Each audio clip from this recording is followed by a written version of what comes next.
When astronauts view Earth from outer space, many experience a phenomenon called the overview effect. Seeing the planet's oceans and land masses and its thin layer of atmosphere, they feel on a visceral level just how fragile life on Earth really is. For some, it can prompt a kind of cognitive shift in awareness. I've seen Earth from space, and I've seen some of the damage that we're doing to our planet. And part of that damage is the fact that we produce a lot of waste. Think about all the work, all the resources, and the sheer determination it took us to get into space in the first place. Imagine if we could do that again, not to visit another celestial body, but to solve the problems facing our planet. My name is Mark Garneau. I'm an ex-astronaut, but my job at the moment is as the Member of Parliament for the federal riding of NDG Westmount in Montreal. Mark Garneau isn't your average MP. In addition to being Canada's former transport minister, he was also the first Canadian to go into space. 5, 4, 3, 2, 1, 0, and liftoff of the Space Shuttle Endeavour to develop the practical and the beneficial aspects of space. Over the course of several missions, he logged nearly 700 hours in orbit. Gosh, when I flew over Brazil in 1984, a large part of the Amazon forest was on fire. I can remember seeing the atmosphere yellowish over certain parts of the world because of the production of pollutants from cars. So we are, as humans, intentionally or unintentionally damaging our planet. And I've been talking about that for 38 years.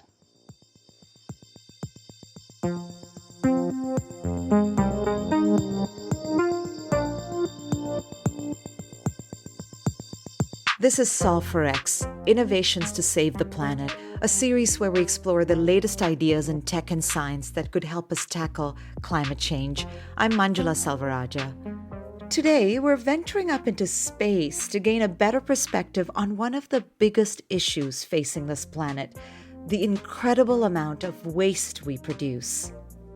To fix the climate, we're going to have to radically shift how we deal with our garbage. To do that, it might help to think more like an astronaut.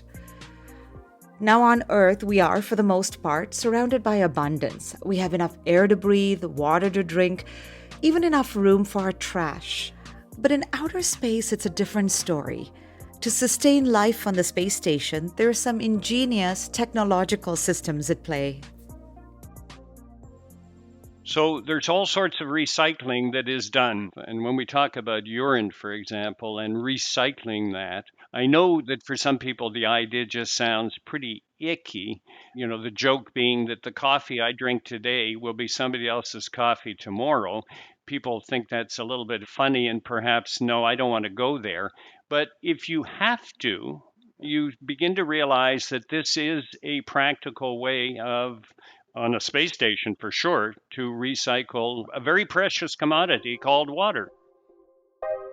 These days, NASA is looking into what else can get recycled in space. I'm Annie Meyer, and I'm a chemical engineer and also a principal investigator here at NASA Kennedy Space Center.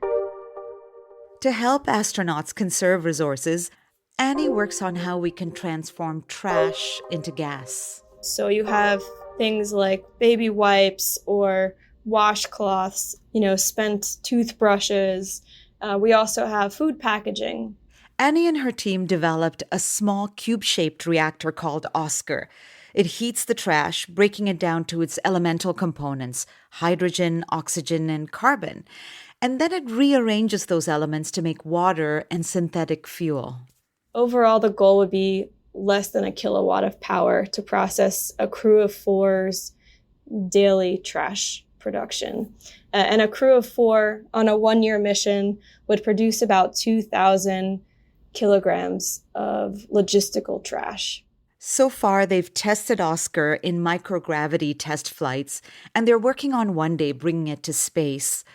Annie also hopes that she may one day see it benefit communities a little closer to home. Think of high volume waste like food cafeterias, hospitals, places where there's a lot of people producing like a well-characterized type of trash, I think that would be fantastic. And then you have a cogeneration plant right there, cogenerating the hospital or the school. And then you wouldn't have to have garbage trucks haul the trash through dumpsters. To me, I truly hope we get there. What if that idea about circularity that astronauts use could help us solve our waste problems? A little later on in the episode, we're going to explore the potential of trash to gas on a larger scale.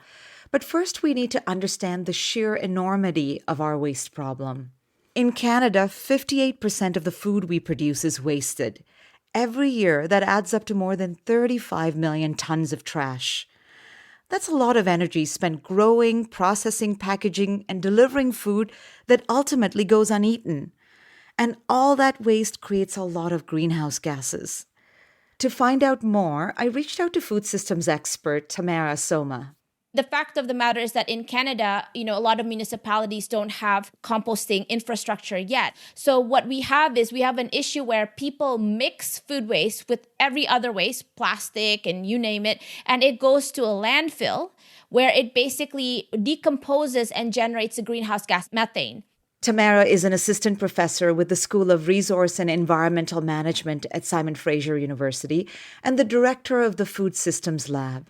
And when it comes to food waste, she walks the talk. My kids call me the compost mom because I eat all of their leftovers.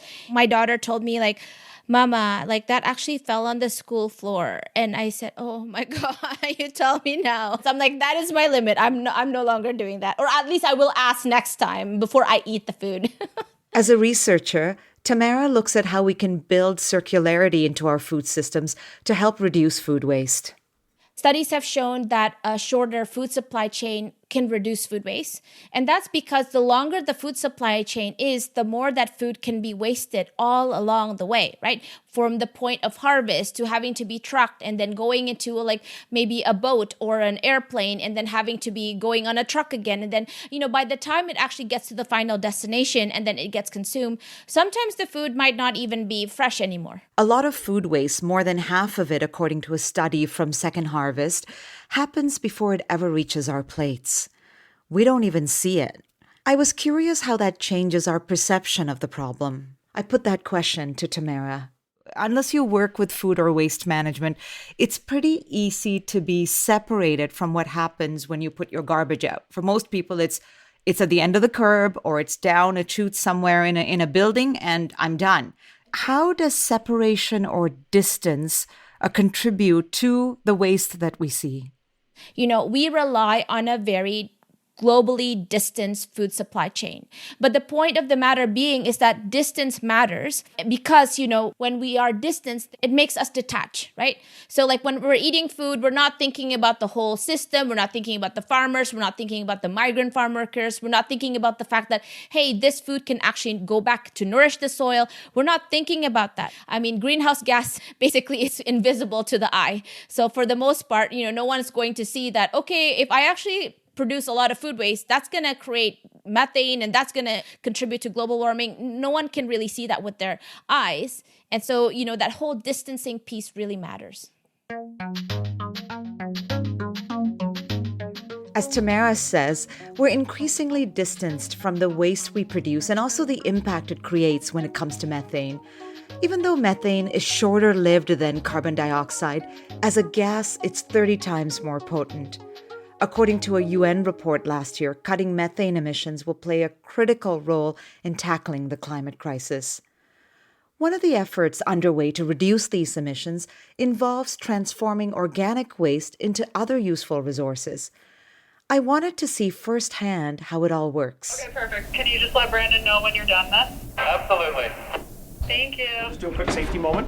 So it's an industrial facility. Just stay with me at all times. Please don't touch any equipment. That's Brandon Moffat, co-founder of Stormfisher. And so what we're doing here is we're processing organic waste. The company takes in organic waste from the Greater Toronto Area, as well as waste from grocery stores and food manufacturers, and transforms it into energy. They use a process called anaerobic digestion. To see how it's done requires a microscope. The bacteria breaks down the waste to produce gas. They can burn that gas to make electricity or refine it to create a fuel called biomethane, also known as renewable natural gas. And what's left over gets sold to farmers as fertilizer. I met up with them at their waste sorting facility in Drumbo, Ontario. Come on in. The day I went, the team was getting ready to process a shipment of hot dogs. I'm talking hundreds and hundreds of hot dogs, enough to feed my kids' entire school. Walked over to a spot where there's something like I'd probably say about 10 to 12 massive boxes full of wieners. And it's not just wieners. This could be Tic Tacs, this could be beer, and something's off spec, it ends up our door. And what your team does is then actually unpack them, is that right? That's right. And then they join everything else That's in the right. process. So it might say a certain weight, but it's not that weight, they can't sell it. Well, what do you do with these products? They can send them to landfill, they can send to us, and we separate them out.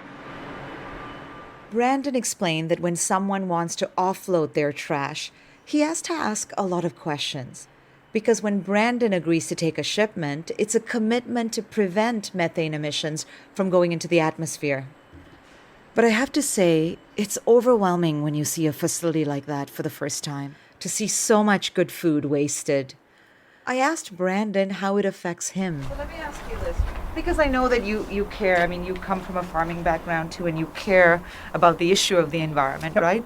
What's the thing that you see in there that disappoints you the most? I'd say the vegetable stuff on the ground. Like, there's a lot of people right now that, with the economy the way it is, they're trying to figure out how to make ends meet, and with inflationary pressures, things are just getting more expensive.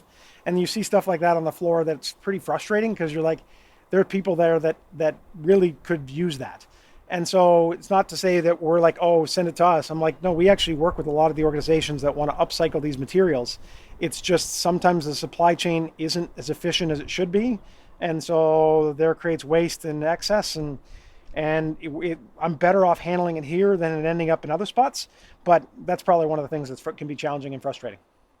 A report from the federal government this year found that municipal landfills are responsible for almost a quarter of Canada's methane emissions. So diverting food waste to make gas could go some way to deal with those emissions. I asked Brandon about the business of extracting value from all that waste. So now I'm no longer having to sort of pry doors open and please listen to us. Literally, we're getting calls every single day from large industry, utilities, governments that are trying to decarbonize. And plants like Drumbo, London, and the other infrastructure that we build is becoming very relevant today to reach our 2030 and 2050 goals. So you can take organic waste and turn it into gas. But how does biogas fit into an overall decarbonization strategy? That's more complicated. To learn more, we reached out to Chris Bataille. He's a policy researcher and one of the lead authors for the latest report from the Intergovernmental Panel on Climate Change. Methane should be a temporary energy source, whether it's from fossil fuels or it's from biomass sources. It's not something we can be doing forever. Biomethane, renewable natural gas, or RNG, chemically it's all the same. Methane that's produced from sustainable sources. What's fundamentally different with biomethane is that the carbon and hydrogen came from recently grown plants, which pulled CO2 out of the atmosphere. But really, natural gas that the utility mostly sells you is fossil methane. There are some critical linguistic tricks being played here that we need to be really clear about. Experts like Chris are discussing the potential for biomethane to act as a bridge to help us decarbonize. But in order for it to be a real bridge, it's got to be real renewable natural gas. It's got to be bio-based or it's got to be synthetic. Instead of extracting new fossil fuels, finding low-carbon alternatives like biomethane could help us get the most out of the carbon-intensive resources that are already in circulation.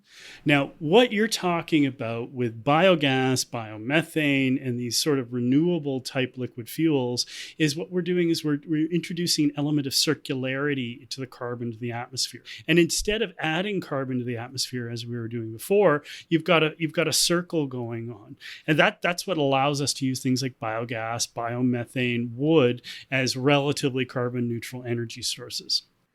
Theoretically, renewable gas could add up to a lighter impact on the planet. But if the actual carbon intensity doesn't match the accounting, there's a risk it could hold up real progress. Biogas and biomethane are an intermediate step on the road to net zero and to a much cleaner economy. So much of industry of all sizes and shapes runs on natural gas or fossil methane. There are many industrial facilities that were built in the late 1800s that are still running today. We know how to basically electrify or use hydrogen for almost all industrial processes, but it's going to be a long time before industry can convert. And we're going to need renewable natural gas or biogas in the interim. Even though biogas and biomethane are friendlier to the climate than non-renewable alternatives, it's not so straightforward. There are big indoor air quality problems that come from natural gas stoves, from furnaces, what have you. Homes and buildings should be purely run on 95% electric, maybe some hydrogen. That needs to be the new build standard from the 2030s on. But the problem is we don't get from here to there just it's not a quick jump, because we have all these buildings that we built that run on methane, on natural gas. And as those things are turned over, we can convert them. But in the meantime, we need a cleaner fuel that's emitting less CO2. And that's what the role of biomethane and biogas is. Studies show that even if renewable natural gas was built out to its maximum potential, it would only replace a fraction of our consumption of natural gas. With the existing food waste out there that's wasted and goes to dumps and what have you, we could probably double or triple that amount. But it's not nearly enough to run our country on. Now, the interesting thing is biomass is not the only way to make renewable natural gas. We can actually make natural gas chemically. So methane is one carbon atom surrounded by 4 hydrogen atoms. If you can get clean hydrogen and one carbon atom up from out of the sky or from biomass, we can make that into a methane molecule and then send that down the pipe. So we literally can synthesize methane. It doesn't have to necessarily come from biomass sources. Increasingly, Chris sees the potential in transforming other carbon-intensive resources to build a more circular economy. Right now, we have a global economy that takes high-value resources of all sorts of kinds, be they food, be they plant life, be they metals, what have you. And we process them with energy, and we generally degrade them. And then once it wears out or it's no longer useful, we dump it out the back end. Right? And it goes into landfills, it goes into the ocean, it goes all sorts of places. It's a one-way system, right? Coming back to that spaceship Earth analogy that you were using earlier, they can't do that on this International Space Station. That's eventually kind of where we need to go on the planet. And what you're doing is you're pushing energy through the system to keep transforming it on each cycle. And it has to be clean energy one way or the other. And it applies to all the materials that we use.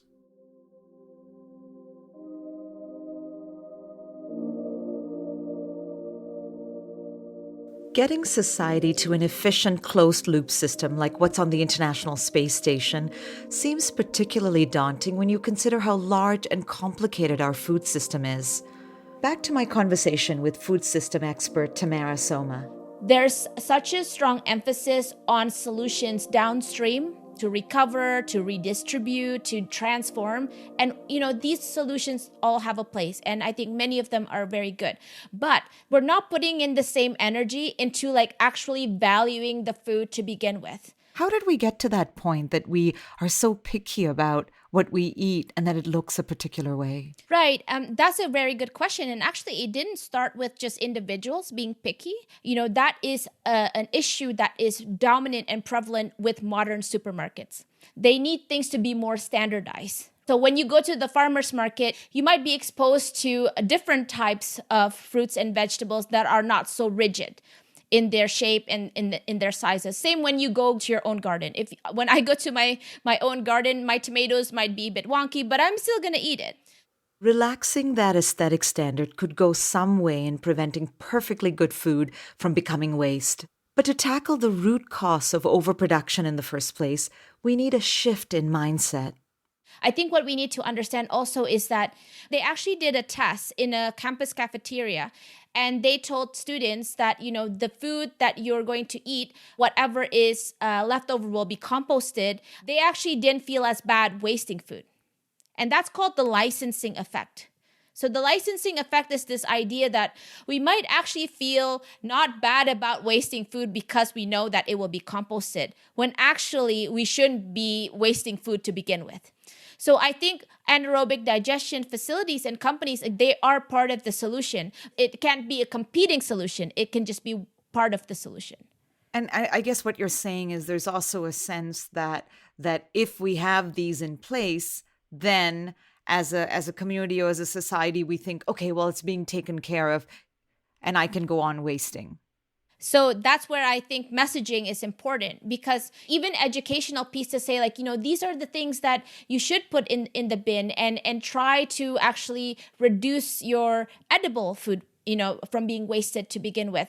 I think that piece is missing. But again, solutions are complex because human behavior is quite complex, and especially in an industrial system where the scale of the waste is just huge. It's interesting. We've talked about the impact that this linear system that we have in place, the impact that it has on the climate.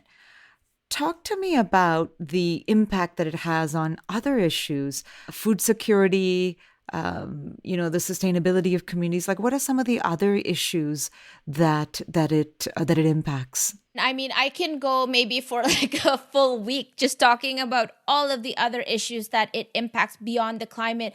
But I think what we have to understand again, and I think working in the food system, working as a food scholar, I constantly hear this messaging of we need to increase food production. We're going to have 9 more billion people, and it just keeps on being driven down over and over and over again, and it's interesting to keep on hearing this messaging when we actually produce more than enough food for the entire global earth right now. So, studies have shown that with the food that we're growing right now, we can feed the 9 billion people, right? And so there's a lot of inefficiencies through the global distance food supply chain. I think what our society needs is to engage with this concept of enough. So even if we say, oh, this is a circular economy solution, or, oh, this is a circular economy company, if it's based on more and more extraction, right, on more and more consumption, then we need to really interrogate, is that really a system or a solution or a design or a product that is addressing the concept of enough and limits of the planetary boundaries?